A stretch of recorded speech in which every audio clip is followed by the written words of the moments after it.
Hi guys, कैसे हो आप सब। आई होप आप सब बहुत अच्छे होंगे। मैं आपकी होस्ट और दोस्त आपके सामने फिर से हाजिर हूँ एक अनदर वीडियो लेके, अनदर रिएक्शन लेके।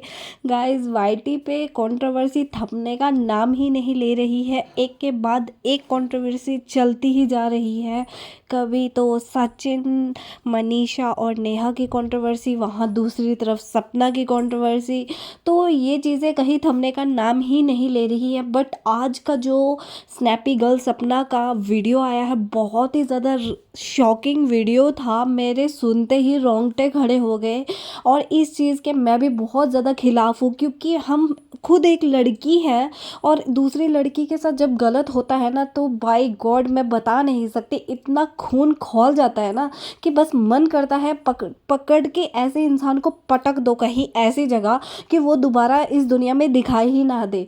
और वीडियो में कुछ ऐसी ऑडियो थी कि सुनते ही बस रोंगटे खड़े हो गए। मैं आपको सुनाती हूँ वो थोड़ा सा क्लिप, देन उसके बाद रिएक्ट करते हैं। अंशु को पता है, इनकी बहन है मम्मी, उनको भी पता है। पूछ लेना, कसम रखवा के पूछ लेना। पापा जी ने गलत नजर तक मेरे पे डाली, इतनी चीजें उस घर में हुई है, सहन करिए। मारा पीटा, गला घोट घोट के मारे हैं उस घर में। तब से ये रिश्तेदार, मम्मी इस चीज को रिश्तेदार छोड़ो, उल्टी मेरे पे ही आ जाती हैं। मम्मी को नहीं पता ये बात की।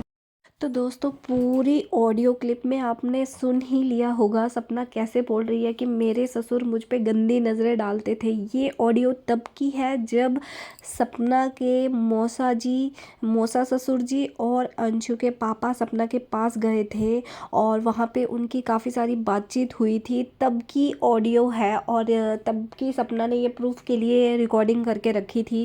और उसमें साफ साफ सपना ने बोला कि अंशु को ये चीज़ें सब पता है कि मेरे साथ उस घर में क्या क्या हुआ है।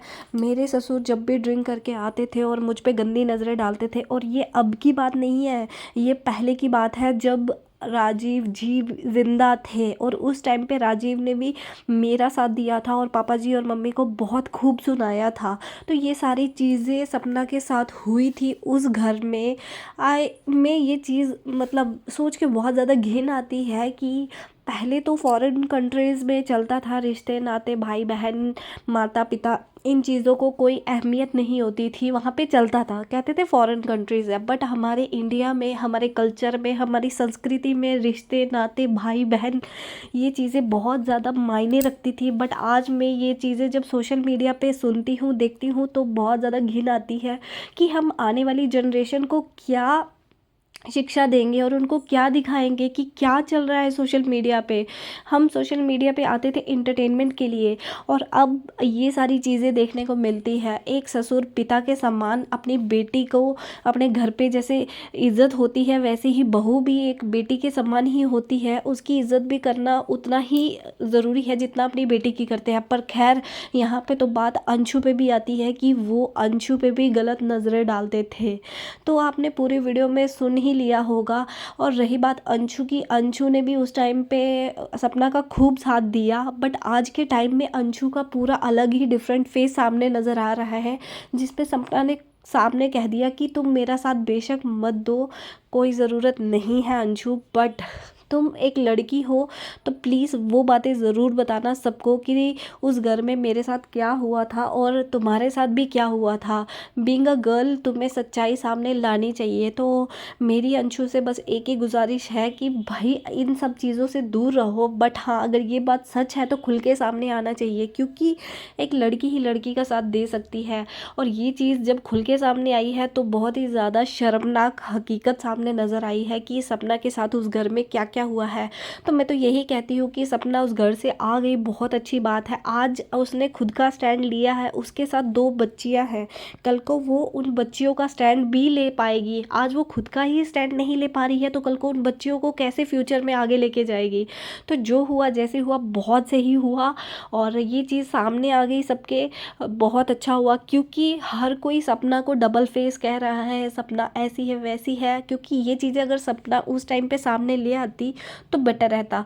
उस टाइम पे सामने नहीं ले आई और अब सबका यही मानना है कि सपना को तो घर से बाहर निकलना था, इसको तो फ्रीडम चाहिए थी, इसको तो अलग रहना था, इसीलिए ये वीडियो बना बना के ऐसा कर रही है। बट अब चीज़ ये जो सामने आई है ना, इससे साफ पता चलता है अगर उस घर से अगर अभी भी नहीं निकलती तो बुरी तरह उस घर में ही फंसी रह जाती सपना, और उनकी बच्चियों का भी फ्यूचर बहुत ज़्यादा खतरे में था, जो कि बहुत अच्छा हुआ सपना वहाँ से निकल आई। खैर मैं फिर भी यही कहूँगी कि सपना अपना ध्यान रखो और हो सके तो ये चीज़ें सोशल मीडिया से थोड़ा दूर ही रखो, क्योंकि आपको और आपकी बच्चियों को भी समझ ही पा रहे हो मैं क्या कहना चाहती हूँ, खतरा हो सकता है। ये चीज़ें जब सोशल मीडिया पे आ जाती है तो एक रंजिश बढ़ जाती है, तो इन चीज़ों से दूर रहो और थोड़ा अलग रखो, और हो सके तो घर पे बैठ के ये चीज़ें सॉर्ट आउट करो, क्योंकि जितनी चीज़ें सोशल मीडिया पे आएंगी उतनी ज़्यादा खतरा बढ़ जाता है। तो मेरा तो यही मानना है, दोनों पार्टीज़ को आमने सामने बैठ के बातचीत करनी चाहिए और सारी चीज़ें सॉर्ट आउट करनी चाहिए। तो गाइस जो भी ये वीडियो सामने आया है बहुत ही ज़्यादा शर्मनाक है। पहले तो सचिन मनीषा और नेहा का वो सीन क्रिएट हो गया था, उनका भाई बहन का रिश्ते के बाद गर्लफ्रेंड बॉयफ्रेंड का रिश्ता सामने आ गया। देन अब ससुर जी जिनको पिता के समान मानती थी सपना, उनकी गलत नज़रों का ये सामने आ गया। तो गाइस बहुत ही ज़्यादा गलत चल रहा है सोशल मीडिया पे, हमें इन चीज़ों के खिलाफ होना चाहिए, ये चीज़ें नहीं दिखाई जानी चाहिए सोशल मीडिया पे। एक ऐसा क्राइटेरिया होना चाहिए जिस पे ये चीज़ें बंद हो। तो मेरी तो ये प्रतिक्रिया थी इस पूरी वीडियो पे। आपकी क्या प्रतिक्रिया प्लीज़ ज़रूर मुझे कमेंट बॉक्स में बताइएगा, और वीडियो कैसी लगी वो भी बताइएगा, और मिलते हैं नेक्स्ट वीडियो में। तब तक बाय बाय।